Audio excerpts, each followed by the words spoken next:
আছে। তো আমরাও বারে বারে আমাদের নেত্রীরা বলে প্রচারে গিয়ে, দাদা আপনিও বলবেন লক্ষ্মীর ভাণ্ডারে টাকা বাড়িয়ে দেওয়ার কথা। আমরা দিদিকে অনেকবার দাবি করি, বাংলার নারীদের স্বার্থে উনি সেদিন 500 টাকা লক্ষ্মীর ভাণ্ডারে বাড়িয়ে দিলেন আর বললেন সারা জীবন লক্ষ্মীর ভাণ্ডারের টাকা বাড়তেই থাকবে, চলতেই থাকবে। আপনারা শুনলে অবাক হয়ে যাবেন। এই 500 টাকা বাড়ানোর জন্য সরকারের 15,000 কোটি টাকা বছরে খরচ হবে। আর উনি সেদিন কি ঘোষণা দিলেন, বাজেটও পাস করা আছে, লক্ষ লক্ষ কোটি টাকা বাজেটে পাস হয়েছে। সেদিন আমিও ভোট দিয়ে এসেছি মাত্র 2 মাস আগে, ফেব্রুয়ারি মাসে। কি আছে যে বাংলার মানুষ, ইটাহারের মানুষ, সারা পশ্চিম বাংলার মানুষ, আমার নবান্নের নম্বর আমি দিয়েছি, সেই নম্বরে সবাই ফোন করে ঘর চাই। কেন্দ্রের সরকার ঘরের টাকা 8 বছর ধরে বন্ধ করেছে। আমার কাছে অর্থের অভাব, আমি রাগে বিরক্ত হয়ে একটা বাংলার টাকায় বাংলার বাড়ি বলে প্রকল্প করেছি। আমি এবার নির্বাচনী ইস্তাহারে মমতা বন্দ্যোপাধ্যায় দিয়েছে যে, এবং উনি বাজেটও টাকা বরাদ্দ করেছে। আর উনি একটা কার্ড পাঠিয়েছে এলাকার লোকেদের হাতে, আমাদের মেম্বারদের হাতে, আমাদের নেতৃত্বদের হাতে। তারা সে কার্ড নাম আপনারা ফোন নম্বর লিখবেন, আর দিদির নবান্নের নম্বরে মিস কল করলে যারা কাঁচা বাড়ি রয়েছে, চালের বাড়ি রয়েছে, তারা এটা করলে পরবর্তীকালে পঞ্চায়েত থেকে সেটা ইনকোয়ারি করে আবার সে ঘরগুলো পরে উনি দিবেন। আর সঙ্গে উনি নির্বাচনী ইস্তাহারে বলেছেন, 10টা প্রতিজ্ঞা নিয়েছেন, যেহেতু চলমান প্রকল্প, গত বছর ধরে উনি বাংলার বাড়ির টাকা 2-10টা সংসদে উনি ঘর দিয়েছেন। তাই উনি এবার বলেছেন, মে মাসে সরকারের ক্ষমতায় আসলে আমি বছরে একবার নয় 2028 সালের মধ্যে লক্ষ্যমাত্রা নিয়েছি, বছরে 4-5 বার যারা আবেদন করবে তাদের ঘর দিয়ে আমি ঘর কমপ্লিট করব। উনি যা বলেন তাই করেন, এটা উনি সাংবাদিক সম্মেলন করে বলেছেন। এবং উনি নির্বাচনী ইস্তাহারও দিয়েছেন, অতএব কাজ হবে, পৃথিবী একাকার হয়ে গেল, ওনার কাজ উনি কমপ্লিট করেন, যা কথা দিবেন। তাই আপনারা হতাশ হবেন না, বিরক্ত হবেন না, বিব্রত হবেন না, অধৈর্য হবেন না। আপনারা শুধু ধৈর্য রাখুন। মমতা বন্দ্যোপাধ্যায় উন্নতি আর সমৃদ্ধি দিতে পারবে, বাংলায় আর কেউ দিতে পারবে না। তাই কার ঘর হয়েছে কে পায়নি, কে ঘর থাকতে পেয়েছে, কার নাম কেটে গেছে, তার জন্য চিন্তা করার কোনো দরকার নাই। আমাদের মাথার উপরে মমতা বন্দ্যোপাধ্যায়, মমতাময়ী মা, বাংলার গরিব অসহায়ের মা, মাদার অফ ডেমোক্রেসি, আমাদের গণতন্ত্র জননী মমতা বন্দ্যোপাধ্যায় আছে। আমি শুধু আপনাদেরকে বলবো, আপনারা 23 এপ্রিল সবাই সকালবেলা আমাদের সকাল থেকে সন্ধ্যে সারাদিন ভোট দিন। আর যদি আগামীতে এখান থেকে তৃণমূলের জয় হয়, জোড়াফুলের জয় হয়, মানে আপনাদের সকলেরই জয়, শুধু মমতা বন্দ্যোপাধ্যায় আর জোড়াফুলের জয় নয়। তাই কথা ভেবে ক্ষুদ্র স্বার্থ বাদ দিয়ে বৃহৎ স্বার্থে আপনারা আগামী কয়েকদিন প্রচার প্রচারণা করে একটা ইতিহাস দুর্গাপুর থেকে আপনাদের সৃষ্টি করতে হবে। কারণ মমতা বন্দ্যোপাধ্যায় পরিষ্কার বলেছেন, বাংলায় সব ধর্মের মানুষের সমান সংস্কৃতি, কৃষ্টি, কালচার পালন করার উনি অধিকার প্রতিষ্ঠিত করেছেন। আর আমিও আপনাদের একজন শুধু বিধায়ক নয়, প্রার্থী নয়, এই 5 বছর আপনাদের ভাই বন্ধু সন্তান আত্মীয় স্বজনের মতো আমি কাজ করেছি। আজকে ইটাহারে সব ধর্মকে সমান চোখে দেখে, সব ধর্মের প্রতি শ্রদ্ধাশীল থেকে আজকে বছরে দুর্গা উৎসব হয়। আমি মাত্র 3 দিনে 113-14টা দুর্গা পুজোয় যাই। ভারতবর্ষের কোনো এমএলএ 3 দিনে যেতে পারে না। প্রত্যেকটা অষ্টপ্রহর 16 প্রহরে যাই, 1 কুইন্টাল করে আমি চালও ভোগের চাল দিই। কারণ আমি যেহেতু সনাতনী হিন্দু ধর্মের বাড়িতে মানুষ হয়েছি, তারা আমাকে কোলে পিঠে মানুষ করেছে। আপনাদের প্রত্যেকটা ধর্মীয় সংস্কৃতি, কৃষ্টি, কালচার, পুজো অর্চনা সম্পর্কে আমরা জানি। আপনাদের পরিবারে আমি মানুষ হয়েছি, তাই প্রত্যেকটা অনুষ্ঠানে ভোগের চাল পাঠিয়েছি। বছরে 150 অষ্টপ্রহর হলে 5 বছরে 700-750 কুইন্টাল আমাকে চাল পাঠাতে হয়েছে। ভারতবর্ষের কোনো এমএলএ কাজ করেনি। আর আজকে আমরা বাংলা ইটাহারে যে সর্বধর্ম সম্প্রদায়ের একটা যে মডেল স্থাপন করেছি, যেই মডেলের ইতিমধ্যে মমতা বন্দ্যোপাধ্যায় প্রশংসা করেছেন। আর গত দুর্গাপূজাতে ষষ্ঠীর দিন উনি দুর্গাপূজা উদ্বোধন করলেন ইটাহারে দুর্গাপূজা ভিডিও কনফারেন্সের মাধ্যমে উদ্বোধন করে বললেন, মোশাররফ তুমি যেভাবে সব ধর্মকে সমান চোখে দেখে একটা শান্তি সম্প্রীতির ইতিহাস তৈরি করেছো, মডেল তৈরি করেছো, এভাবে সবাইকে পাশের জেলায় সবাইকে করতে বলো। এটা আমার জীবনের সবচেয়ে বড় কথা। আজকে ইতিহাসের মানুষ সব ধর্মের সম্প্রদায়ের আমাকে প্রতীক বলে, এটা আমার জীবনের শ্রেষ্ঠ পাওনা। আমার আর কিছু চাওয়া পাওয়া নেই। সর্বধর্মের প্রতীক যে মানুষ বলে, এই শ্রেষ্ঠ পাওনার জন্য কালকের মৃত্যু হয়ে গেলে আমার কোনো আর আফসোস থাকবে না। আমি এই কাজটাই করতে চেয়েছিলাম।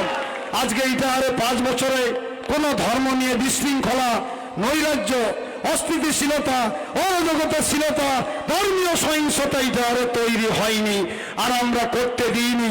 পুলিশ প্রশাসনকে স্পষ্ট নির্দেশ দেওয়া আছে, প্রিয় সনাতন হিন্দু ধর্মের মানুষজন যুগ যুগান্তর থেকে তাদের ধর্মকর্ম পূজা অর্চনা পালন করে এসেছে। আমি নিজেই পরিবারের কাছে মানুষ হয়েছি, তাই আমরা শিক্ষিত মানুষ, আমরা জাত ধর্ম বুঝি না, আমরা মানব ধর্মে বিশ্বাসী।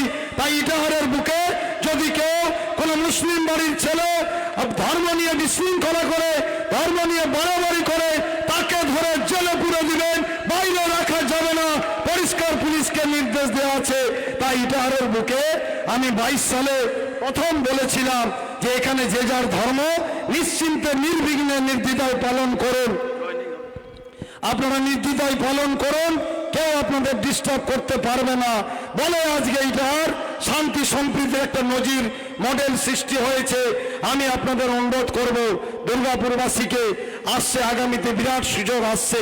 আমি মা বোনেদের বলবো, দেখুন বছর 3 আগে মমতা বন্দ্যোপাধ্যায় বললেন যে লক্ষ্মীর ভাণ্ডারের টাকা 60 বছরে বন্ধ হয়ে যেত, আমি এ করেছিলাম।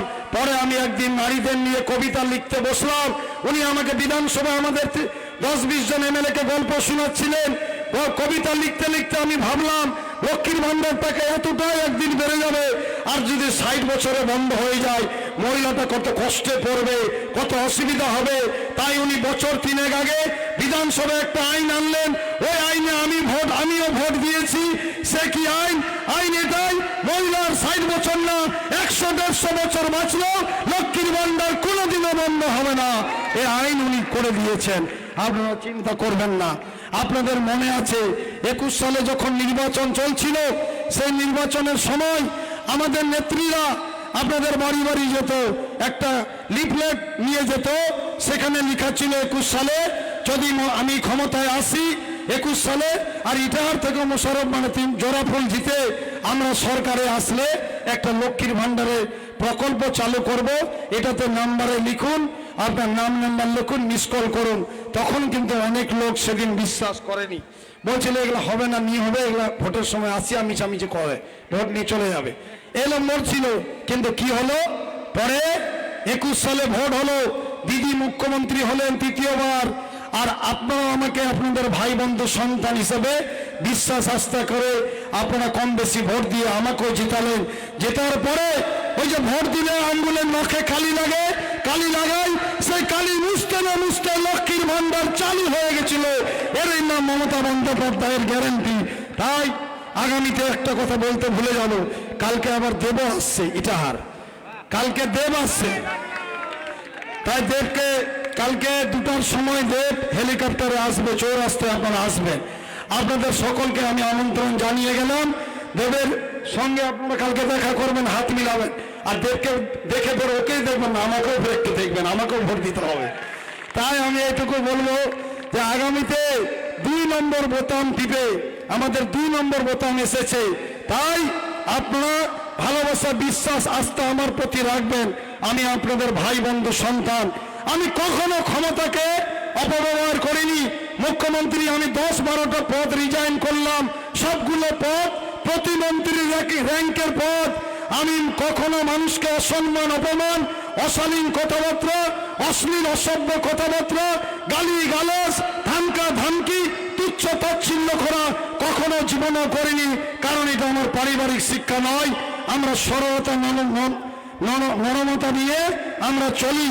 তাই আপনাদেরকে বলবো, বিজেপিকে বলবো যে যদি বিজেপিকে এখানে ভোট নিয়ে চলে যায়, আর যদি 23 তারিখে 23 এপ্রিল, ভলিউম দাও একটু, কিন্তু কিছু হচ্ছে না, 23 এপ্রিল সন্ধ্যে যে বলা আছে না, এখানে ডাক্তারের দোকানে ওষুধ কিনতে গেলে দেখবেন একটা এক্সপায়ারি ডেট থাকে।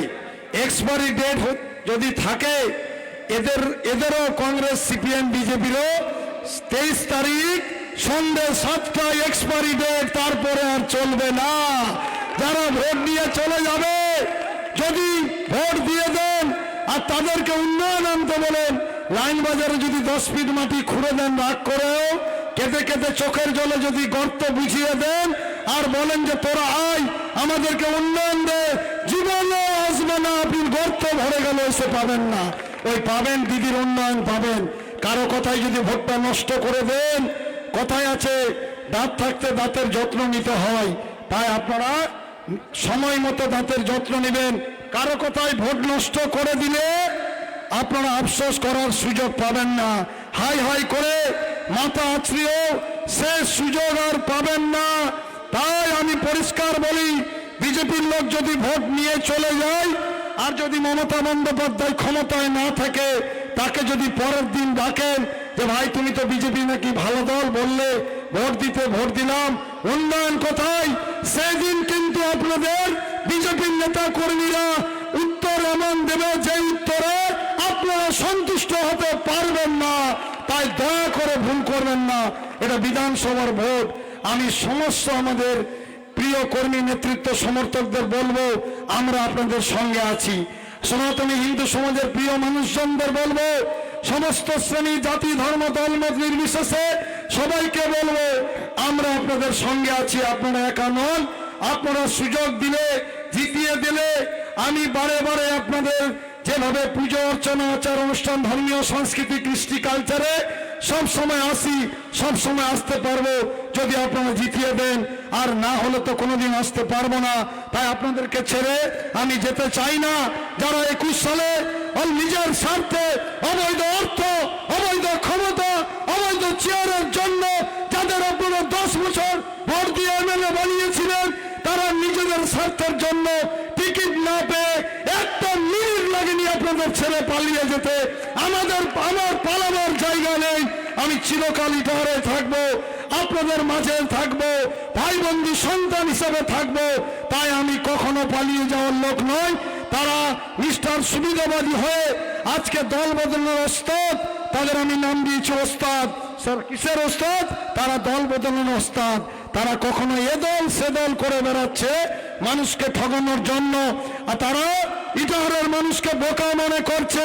আগামী 23 এপ্রিল ইটাহারের মানুষ বুঝিয়ে দিবে, সেই মরা দল কংগ্রেসকে একটি ভোট না দিয়ে তারা যে বোকার স্বর্গে বাস করছে সেটা প্রমাণ করে দিবে কারা বোকার স্বর্গে বাস করছে। আমি সেদিন দেখতে চাই ইটাহারের জনগণের জোর বেশি, জনগণের রক্তের জোর বেশি, না এই স্বার্থপর কংগ্রেসী নেতাদের জোর বেশি, এটা আমরা দেখতে চাই। তাই আমি অনুরোধ করবো আপনাদের, আপনারা কখনো একটি ভোট দিয়ে নষ্ট করবেন না। একটি ভোট কংগ্রেসকে দিলে ভোট নষ্ট হবে। এই যুগের সজাগ সচেতন লোক ভোট নষ্ট করতে চায় না। যে দল, যে সরকার উন্নয়ন দেয়, সেই সরকারকে ভোট দিয়ে তারা উন্নয়নের ধারা অব্যাহত রাখতে চায়। তাই এদেরকে একটা ভোট দিয়ে নষ্ট করলে আগামীতে বিজেপি এগিয়ে যাবে। খুব সাবধান, বিজেপি চক্রান্ত করে, ষড়যন্ত্র করে আজকে বাংলার পবিত্র গণতান্ত্রিক অধিকার, ভোটাধিকার কেটেছে। আজকে আমরা রাস্তায় থেকেছি, রাজপথে থেকেছি, তীব্র থেকে তীব্রতর আন্দোলন করেছি, 23 দিন অবস্থান অনশন করেছি, বাংলার কোনো এমএলএ করতে পারেনি। আমি তাই অনুরোধ করব, যাদের ভোট কেটে গেছে, বিলীন হয়ে গেছে, চিন্তা করবেন না।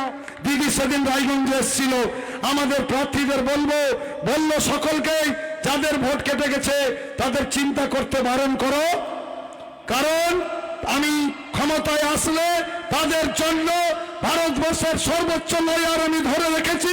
সুপ্রিম কোর্টে কেস করা আছে, 100-200 কোটি টাকা লাগলেও কেস লড়ে তাদের ভোট উঠিয়ে দেব।